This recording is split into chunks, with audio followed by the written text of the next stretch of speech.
Salut à tous, j'espère que vous allez bien. Après un long moment d'absence, je reviens pour vous parler d'Halloween 2021 à Disneyland Paris. Cette année, la saison aura lieu du 1er octobre au 7 novembre 2021. Une nouvelle fois, 2021 reste une année assez particulière, car le parc a fermé plusieurs mois et continue d'appliquer les règles sanitaires, que ce soit au niveau des distanciations sociales, du masque ou encore du pass sanitaire. Mais tout cela n'empêche pas les méchants Disney, les citrouilles et autres fantômes de s'emparer du parc pour une saison toujours plus maléfique. La grande soirée d'Halloween fera elle aussi son grand retour le 31 octobre. Au niveau des décorations, rien ne change réellement par rapport aux années précédentes. Pour moi, c'est toujours une des saisons les plus immersives au niveau des décorations. Comme d'habitude, les citrouilles et fantômes devraient faire leur grand retour sur Main Street USA. Le tout couronné des fameuses guirlandes aux couleurs de l'automne tout le long de l'allée principale. À Frontierland, les décorations inspirées du film Coco reviendront cette année pour décorer les alentours du restaurant Fuente del Oro. Et personnellement, je trouve que les squelettes colorés et les guirlandes mexicaines s'intègrent vraiment très bien pour célébrer la fête des morts.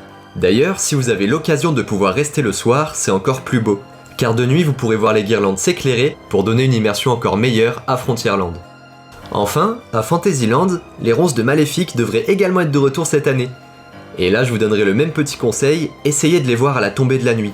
Vous verrez qu'elles devraient elles aussi s'éclairer, rendant l'ambiance du lieu encore plus maléfique. Au niveau des photos avec les personnages, l'année dernière, les méchants Disney s'étaient tous regroupés au Studio Theater, donc au Disney Studio. Et ça avait d'ailleurs provoqué pas mal d'attentes et de frustration, surtout qu'ils n'étaient pas vraiment présents du coup au premier parc, donc au Disneyland Park. Mais cette année, les choses seront différentes puisque les selfie spots spécial Halloween seront installés sur le parc Disneyland. Vous pourrez retrouver par exemple Gaston, Maléfique, Cruella, Evil Queen, etc. Mais il n'y a pas que les méchants Disney que vous pourrez retrouver, puisque la bande de Mickey, ainsi que d'autres personnages seront eux aussi en costume d'Halloween. Alors par contre, au niveau des spectacles et des parades, malheureusement avec le contexte actuel, il ne devrait pas y avoir de grosses cavalcades d'Halloween pour éviter les gros rassemblements. Par contre, vous pourrez admirer plusieurs fois par jour le défilé de Maléfique en dragon. Donc vous savez, c'est le fameux char emblématique de la Disney Stars on Parade. Il sera de sortie et défilera plusieurs fois par jour sur Main Street USA.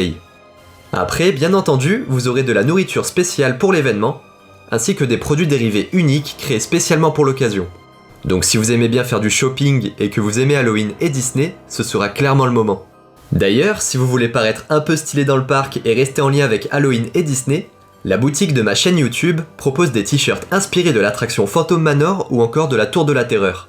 D'ailleurs, entre parenthèses, le t-shirt J'ai fait le grand saut est clairement devenu un best-seller. Et jusqu'au 31 octobre, profitez de moins 20% sur tout le site avec le code ACTUHALLOWEEN. Donc vraiment, n'hésitez pas à aller faire un tour sur la boutique, je vous mets le lien en description, et en plus de ça, ça permet de soutenir un peu la chaîne si vous aimez mon contenu. Bref, comme vous avez pu le voir, il n'y a aucune réelle nouveauté par rapport aux années précédentes, et je trouve que le parc aurait pu proposer quelque chose de plus fourni, au niveau des activités à faire en lien avec la saison. Là, c'est vrai que je trouve que c'est quand même assez pauvre, notamment au niveau des spectacles et des parades, quand on voit que les autres parcs commencent à reproposer plein de spectacles, je trouve que Disneyland Paris ne s'est vraiment pas cassé la tête à ce niveau-là. Et pour moi, ce n'est pas le Covid qui mène à autant de coupures dans la qualité de l'expérience, mais c'est bien les décisions économiques pures et simples qui ne tiennent pas forcément compte du minimum de la qualité des standards attendus chez Disney. Parce que quand on voit que les autres parcs recommencent à proposer plein de spectacles et d'activités, ben c'est vrai que je trouve qu'à côté, Disneyland Paris est un peu en retrait à ce niveau-là. Après, ça reste quand même cool que la saison soit maintenue et ça vaut quand même le coup pour les décorations qui restent vraiment bien incorporées. Mais comprenez bien que cette année, il n'y aura aucune réelle nouveauté si vous avez déjà fait les saisons précédentes. On est même en régression au niveau spectacle et parade. Donc voilà, dites-moi dans les commentaires si vous comptez vous rendre sur le parc cette année pour fêter la saison d'Halloween, donc du 1er octobre au 7 novembre 2021. Et n'hésitez pas non plus à laisser un gros pouce bleu si la vidéo vous a plu et informé. C'est ce qui me motive clairement à continuer.